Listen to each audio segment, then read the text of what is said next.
감사합니다. 오늘 사도행전 31번째 시간으로 구원을 얻을 다른 이름이라는 제목으로 말씀 나누겠습니다. 우리가 지지난 시간에 유대의 종교제 지도자들, 특별히 사두개인들이 자신들의 권력을 주기 위해서 서슴없이 사도들을 감옥에 넘기고 핍박했다는 것을 우리가 봤습니다. 그들에게 오직 자신의 권력이 이 땅의 최고의 복이라고 생각했고 그것에 집착했습니다. 그러나 우리 하나님은 그렇게 하는 그들이 오히려 하나님과 맞서는 결과를 맞이하게 되죠.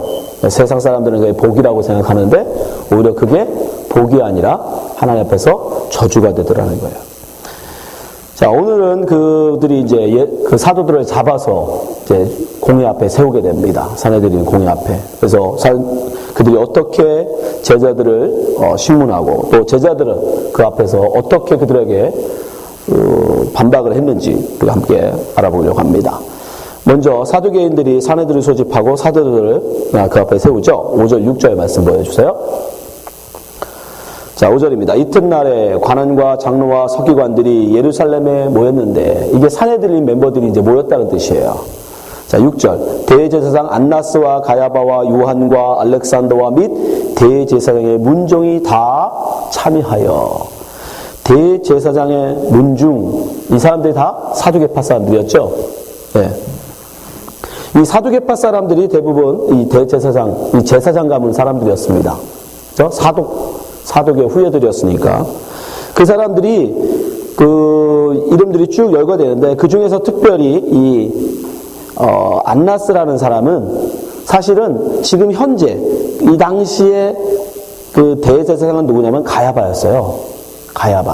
가야바가 대제사장의 직을 수행하고 있지만 실질적으로는 안나스가 주도하고 있었어요.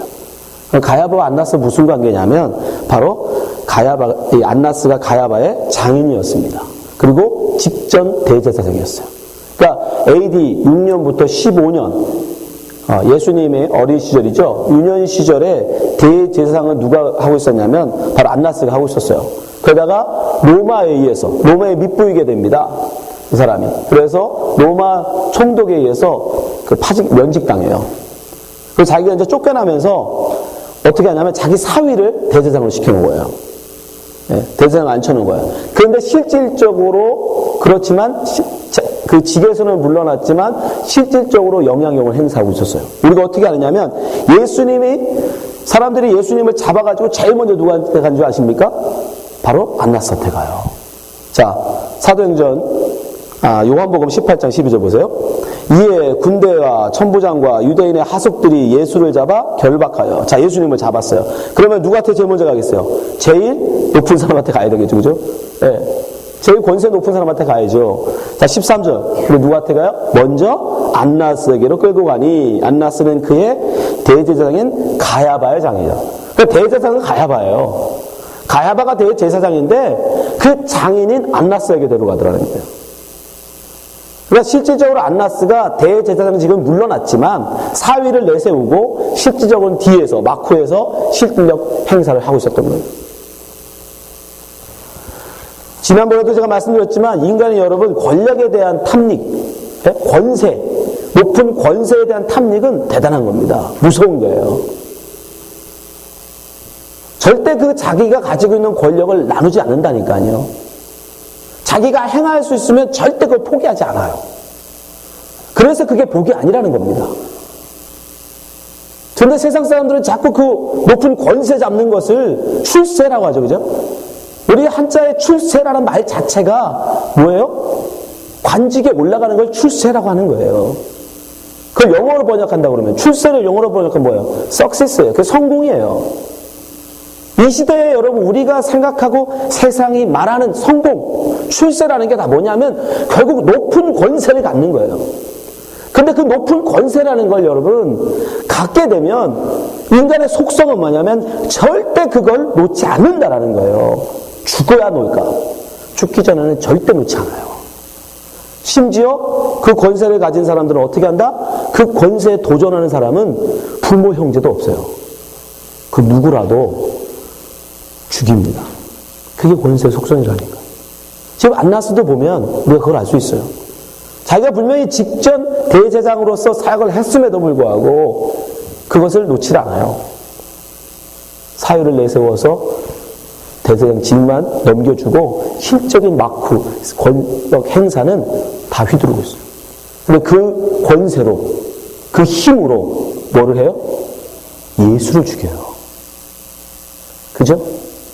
자기의 권세를 지키겠다고, 자기의 권세를 뺏기기 싫어서, 자기의 명예를 뺏기기 위해서 그 선지자라고 지명되고 있는 갈릴리에서 나온 이름 없는 랍비, 저 촌구석에 태어난 한 어리숙해 보이는 별 볼 것도 없는, 아무 권세도 없는, 힘도 없는, 돈도 없는, 아무런 백도 없는 그 시골 출신 갈릴리 나사렛 예수를 어떻게 하더라? 죽여버리더라는 거예요. 왜? 그가 그 선지자로 인정되는 순간 내 권세를 그에게 넘겨줘야 되거든. 모세와 같이 그를 섬기라고 했기 때문에 그 선지자를 인정하는 순간 내 가진 모든 권력을 내줘야 돼요. 그러니 그 예수를 가만둘 수 있습니까? 권세라는 건 여러분 쥐는 순간 우리는 하나님과 맞서게 된다니까요. 예수 그렇게 못 박아 죽인 그들이 그의 제자인 사도들을 어떻게 했을까요? 핍박하는 건 당연했죠. 사도들을 세워놓고 그들은 예수님에게 물었던 질문으로 똑같이 묻습니다. 자, 7절 보여주세요. 사도들 가운데 세우고 공회 앞에 세운 거예요, 여러분. 이게 1대1로 쓴 게 아니에요. 70명의 최고 법관이라고 얘기하는, 거기서는 사형이 언도되면 죽는 거예요. 사내들이니 공회에 모아놓고 70명이 보는 앞에서 세워놓고 묻는 거예요. 사도들 가운데 세워놓고 묻되 너희가 무슨 권세로 네 이름으로 일을 행하느냐. 예수님에게도 했던 질문이죠. 네가 무슨 권세로 일을 행하느냐. 이들이 왜 권세에 대해서 관심을 가질까요? 너 무슨 권세로 일을 했느냐? 왜냐하면 그들이 가진 게 뭐예요? 그들이 가진 게 승인된 권력. 그죠? 로마 정부로부터 승인된 권력. 그걸 다른 말로 공권력이라고 하죠. 예? 공식적으로 행할 수 있는 권력, 힘. 그걸 공권력이라고 한단 말이에요. 이들이 지금 사두개파 이들, 대제사장, 안나스 이들이 가지고 있는 게 뭐냐면 공권력이었어요. 이거는 공식적으로 인정된 권력이에요. 그런데 이 공식적으로 인정된 권력이 아닌, 권세가 아닌 다른 권위로 만약에 한다 그러면 그건 뭐가 되는 거예요? 공식적으로 행하고 있는 권력에 대한 도전이 되는 거예요. 이해되시죠? 그래서 그들이 너 무슨 권세로 지금 하는 거냐고 자꾸 묻는 거예요. 이들을 어떻게 하든지 예수님이나 그 제자들을 어떻게 하든지 공권력에 대한 도전으로 몰고 가려고 교묘하게 그들에게 질문하고 있는 거예요. 너 무슨 권세로 이거 하고 있는 거야? 거기에 내가 이러이러한 권세로 합니다 라고 하는 순간 공권력에 대한 도전이 되는 거예요.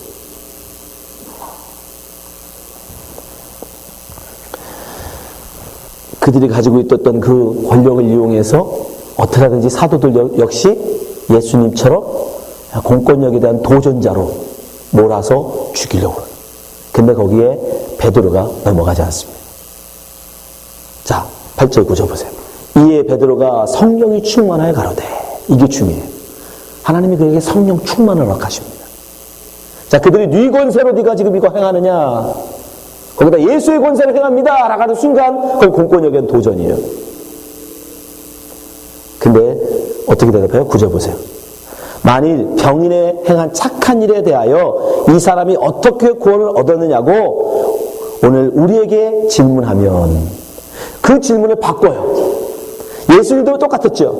너가 네 권세로 일을 행하느냐? 라고 물으니까 예수님이 뭐라고 했어요? 그럼 내가 너희들에게 하나를 물을 테니까 네가 그걸 먼저 대답해라.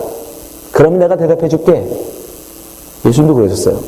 질문을 받아서 다시 질문하세요. 근데 여기서 똑같아요. 너 지금 네 권세로 그 일을 행하는 거야 라고 물으니까 베드로가 어떻게 해요? 네가 만일 병인에게 행한 착한 일을 네 이름으로 한 거냐고 묻는 거라면 질문을 바꿔요. 이것이 지혜입니다. 이게 굉장히 중요한 은혜예요. 왜냐하면 여러분, 마귀는 이 세상 공중 권세를 잡은 이 마귀는요, 우리에게 교묘한 질문으로 접근해요. 대표적인 얘가 바로 하와에게 접근한 마귀죠. 그죠? 하와에게 접근한 마귀가 어떻게 물어요? 자, 보세요. 3장 1절. 창세기 3장 1절. 여호와 하나님의 지으신 들짐승 중에 뱀이 가장 간교하더라. 뱀이 여자에게 물어가로되. 자, 묻습니다. 질문해요. 하나님이 참으로 너희더러 동산 모든 나무의 실과를 먹지 말라 하시더냐? 여러분, 이게 맞는 질문 같지만 이 질문을 정확하게 하려면 이렇게 질문해야 돼요. 하나님이 너희더러 동산 중앙에 있는 나무의 실과는 먹지 말라 하시더냐? 이렇게 물어야 돼요. 그죠? 하나님이 금하신 게 동산 중앙에 그 선악과니까 그걸 먹지 말라 하셨으니까. 근데 거기다가 살짝 두 글자를 더 집어넣었죠. 뭐라고 했어요? 참으로 라는 나라와 모든 실과를 먹지 말라 하더냐? 라고 물어요. 모든 실과를 먹지 말라라는 말은 거짓말이에요. 하나님 그런 말 하신 적 없어요. 근데 그렇게 놓음으로써 뭐가 되냐면 하나님이 인색한 분이라는 표현이 돼요. 그러니까 그 질문을 그대로 받으면 안 됐어요. 하와는 여기서 지혜롭게 어떻게 했어요? 네가 지금 묻는 것이 하나님이 먹지 말라는 게 뭐라고 묻는 거야? 라고 물었어야죠. 이해되세요? 지혜가 없었어요. 다른 말로 성령 충만하지 못했기 때문에. 그 여인이 거기서 엉뚱한 대답을 하죠. 하와가. 마찬가지입니다. 여러분, 이 세상에서 세상은 교묘하게 여러분들을 공격해와요. 지금 이 시대에도 마찬가지입니다. 여러분. 지금 우리가 살고 있는 이 시대에도 수많은 마귀의 세력들이 기독교를 어떻게 하는지 무너뜨리기 위해서, 우리가 믿는 진리를 무너뜨리기 위해서 여러분 접근하고 있어요. 알게 모르게. 가장 대표적인 게 동성 문제, 자살 문제. 이런 수많은 문제들을 교묘한 질문으로 우리에게 접근합니다. 그때 우리에게 필요한 건 뭐냐면 성령의 충만함입니다. 우리의 상식, 우리의 지식, 여러분이 가지고 있는 그런 학교에서 배운 그런 지식 가지고 여러분 접근하면 안 돼요. 지금 한국에서 제일 이슈되는 건 낙태 문제예요. 낙태 문제. 거기에 대해서 우리가 뭐라고 대답할 거냐면, 여러분 크리스찬으로서 나중에 여러분들이 선거에서 투표를 만약에 해야 될 때 분명히 우리는 우리 기독교인으로서의 결정을 해야 된단 말이에요. 우리의 그 투표가 결국 이 후대를 결정하잖아요. 그죠? 마찬가지예요. 분명히 알라스카에도 나중에는 동성 결혼에 대해서 찬반에 대한 투표가 올라올 거예요. 그런 질문들에 대해서 우리가 어떻게 접근하는 게 굉장히 중요한 거예요. 마귀는 아주 교묘하게 접근해 온단 말이에요. 남녀 평등. 그게 좋은 거야. 그게 하나님의 지혜야. 그렇게 교묘하게 접근할 때 하나님이 우리에게 원하시는 게 무엇인지를 바로 알아야 된다. 하나님은 베드로에게 성령의 충만함을 허락하여 주셔서 그들의 그 간계를 알게 하시고 그들의 질문을 바꿔서 너희들이 묻는 것이 이것이냐? 그것은 지혜가 있어야 된다는 거죠. 그래서 우리는 기도해야 돼요. 성령 충만해야 됩니다. 그렇지 않으면 여러분 이 시대에 이 세상에 우리가 먹히게 되어 있어요. 베드로가 그들에게 대답해 주죠. 자, 4장 10절. 너희와 모든 이스라엘 백성들은 알라. 너희가 십자가를 못 박고 하나님이 죽은 자 가운데 살리신 나사렛 예수 그리스도의 이름으로 이 사람이 강건하게 되어 너희 앞에 섰느니라. 이들이 요구했던 질문은 뭐예요? 너희가 네 권세로 일을 행하느냐? 그죠? 누가 너에게 그런 공권력을 허락해 주었느냐? 이 말이에요. 자기는 로마 정부로부터 공권력을 인정받았어요. 그러니까 그 공권력을 인정하지 않으면 그건 로마에 대한 대항이고 로마에 대한 반역이 되는 거예요. 그러니까 로마법으로 죽여버릴 수 있어요. 근데 지금 베드로는 뭐라고 대답해요? 예수 이름으로 내가 이 사람 고쳤어 라고 해요. 권세를 얘기하지 않습니다. 예수님 이름으로 이 사람을 건강하게 되었다. 다른 말로 구원하였다. 뭐 이런 말이거든요. 회복하였다. 그러면서 자연스럽게 정말 성령 충만하기 때문에 그래요. 이런 지혜가 나오는 거죠. 자연스럽게 예수 그리스도의 이름을 꺼내고 예수 그리스도의 이름으로 그들이 예수 그리스도의 이름을 증거합니다. 네. 그리고 이 치유하는 것, 자, 이스라엘 사람들에게 가장 중요한 게 하나 있는데요. 어떤 말을 할 때 그 말이 참말이냐 거짓말을 판단하는 가장 큰 기준이 뭐냐면 그 말에 대한 증거가 있어야 돼요. 증거가 있는 말에 대해서는 거기에 대해서 뭐라고 부정할 수가 없는 거예요. 그건 당연하죠. 그죠? 증인이 있는 거예요. 네. 근데 지금 사도들이 이 안진뱅이를 고쳤다. 그죠? 그것 때문에 이들이 잡은 거잖아요.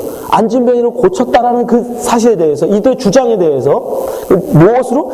예수 이름으로 내가 고쳤어 라고 말하고 있단 말이에요. 그죠? 근데 예수 이름으로 고침 받았다라고 말하는 그 안진뱅이가 그들 옆에 서 있어. 같이 잡았거든요. 그러니까 그 사람을 자기들이 뭐 다른 건 아니라 예수 이름으로 고쳤다고 말할 때 이미 고침받은 사람이 그 옆에 있기 때문에 할 말이 없는 거예요. 그 말이 거짓말이다라고 말할 수가 없는 거예요. 자, 14절 보세요. 또 병 나은 사람이 그들과 함께 섰는 것을 보고 힐날할 말이 없는지라. 아니, 분명히 그가 고치긴 고쳤는데 무엇으로 고쳤는지를 우리가 몰라. 근데 그 사람한테 물었더니, 베드로한테 물었더니 베드로가 야, 내가 예수 이름으로 고쳤어. 그러면 야, 어떻게 예수 이름으로 그걸 할 수 있어? 라고 할 수가 없단 말이에요. 그래, 고친 게 분명하고 고침 받은 사람이 옆에 서 있는데 없으면 뭐 데리고 와봐, 아니면 저 사람이 아니었을 거야 말하기라도 하겠지만 고침 받은 사람이 옆에 같이 있단 말이에요. 지금 증인이 거기에 대해서 뭐라고 얘기하겠습니까? 할 말이 없는 거예요. 그래서 그들이 힐날할 말이 없다고 얘기하는 거예요. 네. 그러면서 베드로는 거기에 이제 한술 더 떠요. 그들의 묻는 말에 대답하는 정도가 아니라 그 예수 그리스도의 이름이 나왔잖아요. 그것을 가지고 그들에게 예수님을 증거합니다. 11절.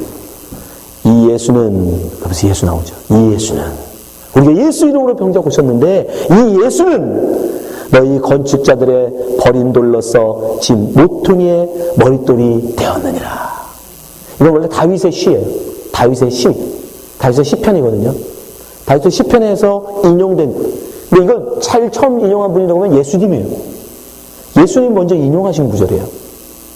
예수님이 언제 이걸 인용하셨냐면 예수님이 포도원 농부의 비유라는 것을 비유를 얘기하시다가 마지막에 이 다윗의 시를 인용하셨어요.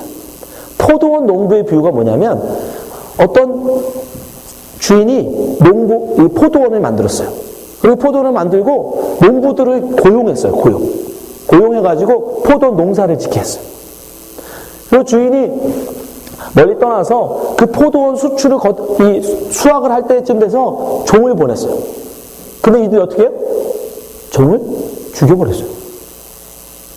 그 나중에는 종들을 보내다가 안 돼서 아들을 보냈어요. 아들이 가면 분명히 그들이 나를 여기고 자기의 수확물을 바칠 것이다. 근데 이들이 어떻게 해요? 아들마저 죽여버리죠. 그리고 그들이 뭐라고 얘기해요? 이 아들을 죽이고 우리가 이 포도원을 갖자. 그게 바로 세상 권력에 대한 탐닉하는 인간들의 모습인 거예요. 바리새인들, 사두개인들의 모습. 그들이 알아요.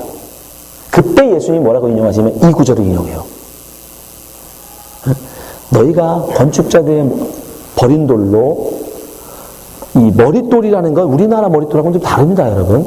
우리나라 머릿돌은 이 현관에 들어갈 때 이쪽에 머릿돌 해가지고 거기다가 건축한 연월일 써놓고 거기에 뭐 수고한 분들 이름 써놓고 있는 거죠? 그게 아니에요. 이스라엘에서 이 머릿돌이라고, 모퉁이 머릿돌은 그런 거 아닙니다.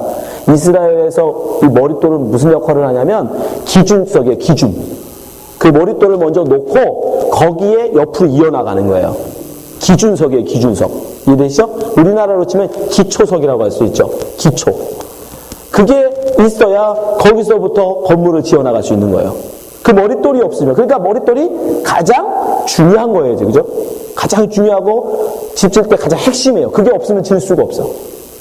근데 사람들은 그 그 돌을 그런 귀한 돌로 여기지 않았단 말입니다. 그죠? 여기 보세요. 건축자들이 버린 돌이에요. 건축자들은 저건 머릿돌로 쓸만한 게 안 돼. 에이, 그거는 못 써. 라고 버려버렸어요. 그런데 하나님은 어떻게 하더라? 그 버린 돌을 가져다가 머릿돌을 삼으시더라는 거예요. 딱 예수를 지금 얘기하시는 거죠. 사람들은 예수를 뭘로 얘기한다고 했죠? 갈릴리에서 나온 촌구석의 한 납비, 이름도 없고, 명성도 없고, 백도 없고, 가문도 없고, 아무것도 없는, 보잘것없는, 그냥 머릿돌로 삼을 수 없는 그런 돌로 버려버렸단 말이에요. 사람들 죽여버렸단 말이죠. 너희들 예수를 그렇게 죽였잖아. 어떻게 하려고? 하나님이 주신 포도원 니들 뺏어 먹으려고. 근데 하나님이 어떻게 하더라? 그 너희들이 버린 그 예수를 머릿돌 삼으셔서 다시 이스라엘을, 새 예루살렘을, 하나님의 교회를 세워나가시더라. 그 머릿돌, 너희들이 버린 그 돌, 그게 바로 예수다. 그 얘기하는 거예요. 그래서 이 예수는 바로 머릿돌이다라고 얘기하는 거예요. 그러면서 마지막으로 12절로 반박을 말을 짓습니다.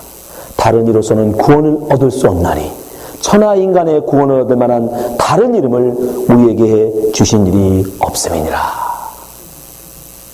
너무 귀한 말씀이죠.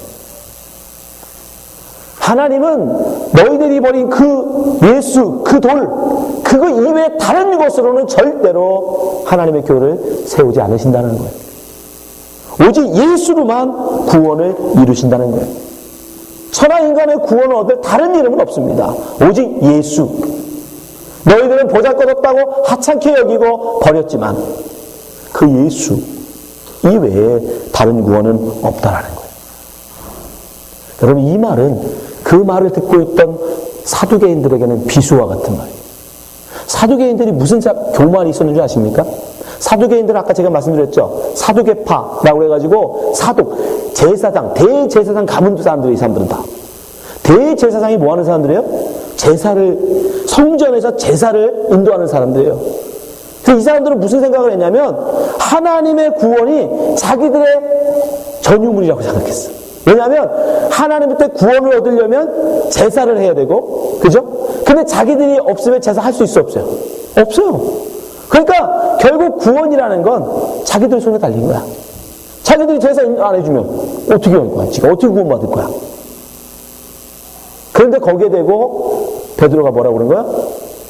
니들로 구원받는 게 아니라 예수 이외에 다른 길은 없다. 오직 구원은 예수로 말미암는 것이다 라고 얘기하는 거예요. 여러분, 제사를 통해서 구원이라는 것도 자세히 들여다보면 결국 뭐예요? 나의 공는 거예요. 내가 얼마나 지성으로 제사했느냐. 그렇죠? 내가 얼마나 지성으로 제사 드렸느냐. 만약 그것으로 구원을 얻는다 그러면 그것도 구원이 인간의 지성, 노력, 행위에 달린 거잖아요. 내가 제사 안 드려버리면 어떡할 건데? 네? 성전에 여러분 제사 드려야 구원을 얻는 거라면 만약에 내가 제사 안 드려버리면 하나님이 나를 구원하고 싶어도 못하죠. 내가 제사 안 지내겠다는데 어떻게 구원하실 거야, 나를? 하나님은 어떻게 할 수 없는 거야. 그러니까 구원은 내 선택인 거예요. 만약에 그게 구원이라면 구원의 선택은 인간에게 달린 거야. 그러나 그게 아니죠. 예수로만 구원.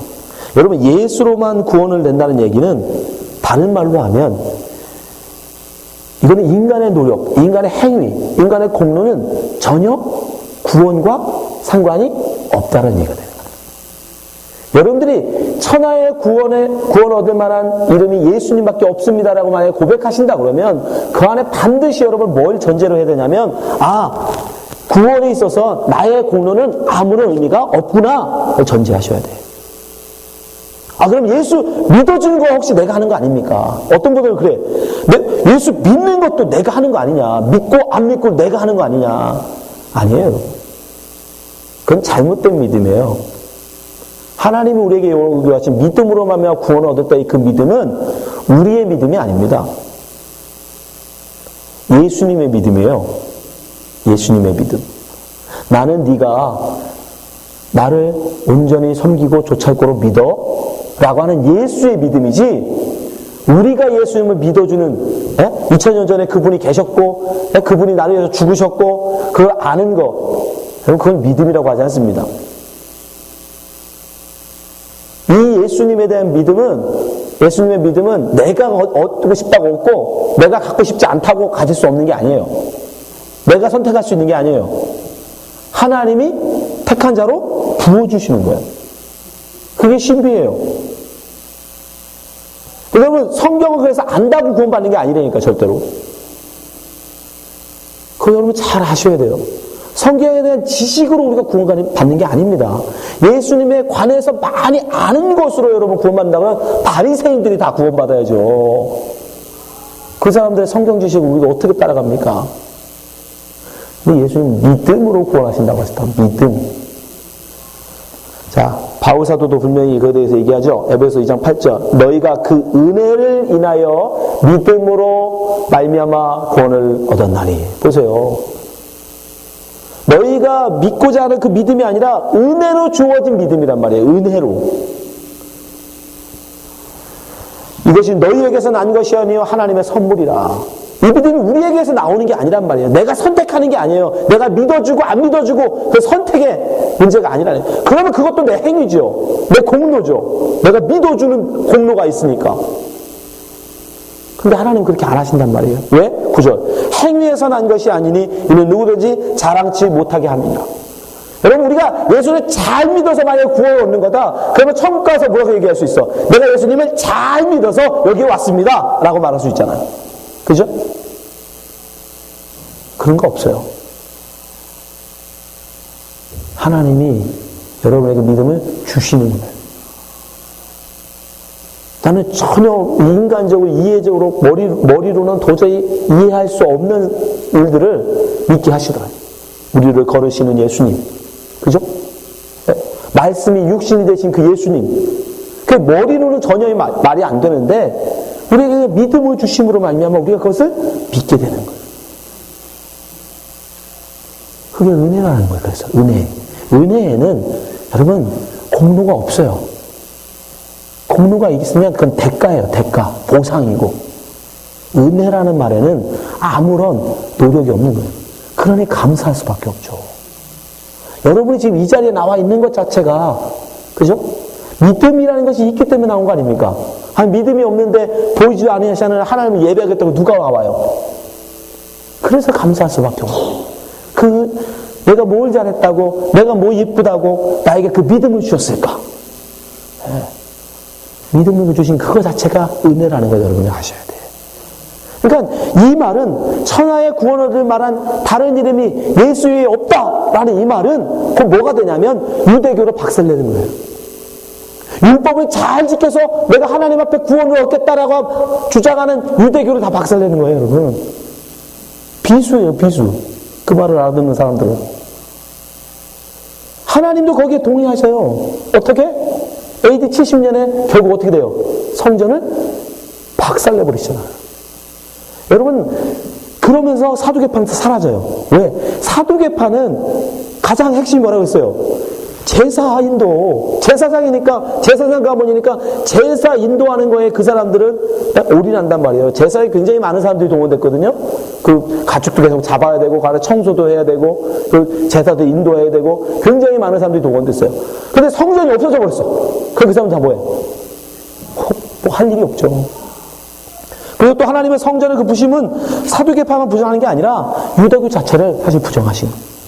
여러분 율법이라는 거 네? 출애굽기, 레위기, 민수기, 신명기 읽어보시면 율법이라는 게 대부분 상당수는 다 뭐예요? 성전제사예요.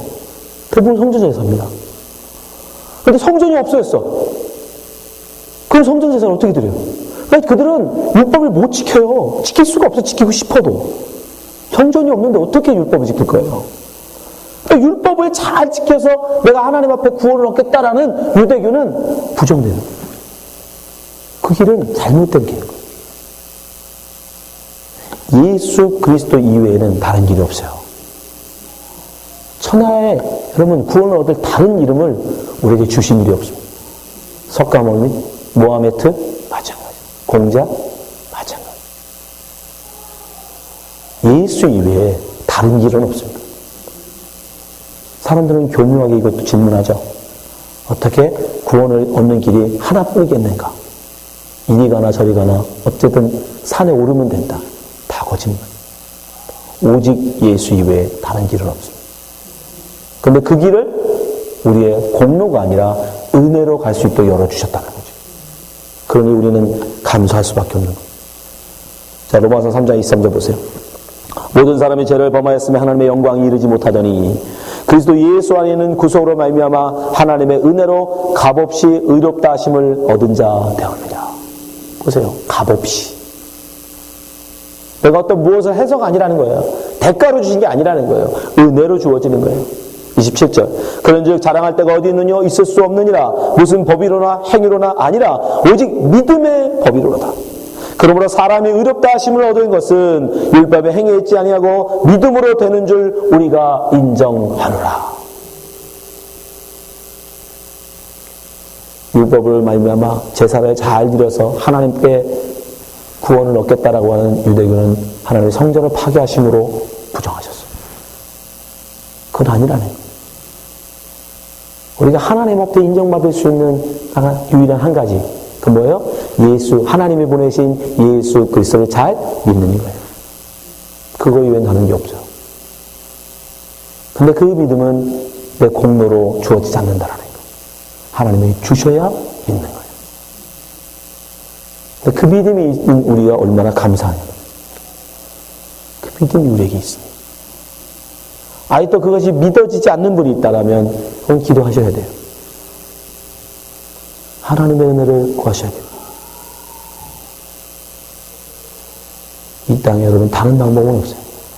교회에 오래 다녔다고 구원받을 수 있는 것도 아닙니다. 여러분의 그 믿음이 없다면 그 말씀을 달라고 기도하셔야 돼요. 하나님께 그 믿음을 달라고 기도하셔야 돼요. 예수 그리스도가 나의 주인이시다라는 믿음. 예수 그리스도만이 참 생명이시며 그분을 좇을 때 우리는 참 생명을 얻을 수 있다는 그 믿음. 이 세상 사람들은 돈이 행복이라고 말하고 권력이 기쁨이라고 말하고 성공이라고 말하지만 우리는 예수가 나의 참 기쁨이고 예수가 나의 참 성공이고 예수가 나의 참 생명이라는 믿음, 그 믿음이 있어야 돼요.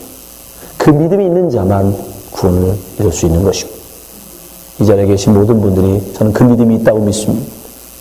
그 믿음이 있다면 우리는 사도개인처럼 안나스처럼 권력을 짓지 못할지라도 우리는 행복한 사람들입니다. 우리 이 땅에서 성공한 사람들인 거예요. 가장 큰 것을 누리는 사람들인 거예요. 여러분들이 그것을 아시고 하나님 앞에서 그 믿음 주심을 감사하며 기뻐하시는 성도 되시기를 주님으로 축원합니다. 기도하겠습니다.